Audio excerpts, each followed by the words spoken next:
शुभेच्छा देतो आणि या गणेशोत्सवाच्या शुभेच्छा देत असताना ज्या उत्साहानं आपण सगळी मंडळी या कार्यक्रमांमध्ये सहभागी झाले, इथे उंच मला माहिती नाही की यावर इतक्या वरती ही चित्र कशी चिटकवली त्या ठिकाणी, तर इतक्या उत्साहानं चित्र बनवली, इतक्या उत्साहानं सजावट केली आहे, हे सगळंच पाहिलं की असं वाटतं की हा उत्सव आपल्या या सगळ्या सोसायटीनं संकुलानं आपला मानलाय आणि या उत्सवाच्या माध्यमातून गणपती बाप्पाची आपण सगळे मिळून आराधना करताय।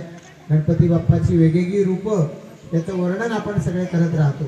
सुख करता, दुःख हरता, विघ्न हरता, या सगळ्यातून आपण सगळेच जण गणपती बाप्पाचा प्रसाद घ्यायला उत्सुक असतो। आपल्या या महाराष्ट्रामध्ये तर दिवाळीपेक्षा गणपती हा सण मोठा होऊन गेलेला आहे। वैयक्तिक स्वरूपात, सार्वजनिक स्वरूपात इतका हा सण साजरा करतो।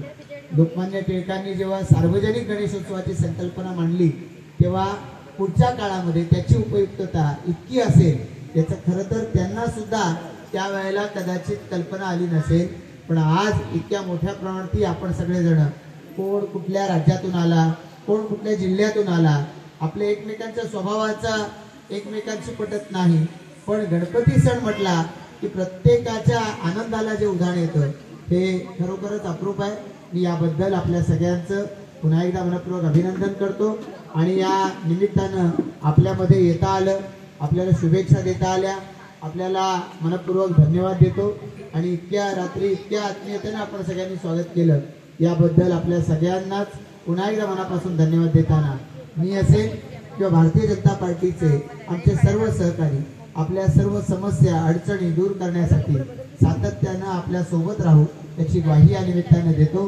गणपती बाप्पांना आपल्या सगळ्यांना उदंड आयुष्य द्यावं, आरोग्य द्यावं आणि आपल्याला आशीर्वाद द्यावे अशा शुभेच्छा या निमित्ताने देऊन थांबतो। जय हिंद, जय महाराष्ट्र।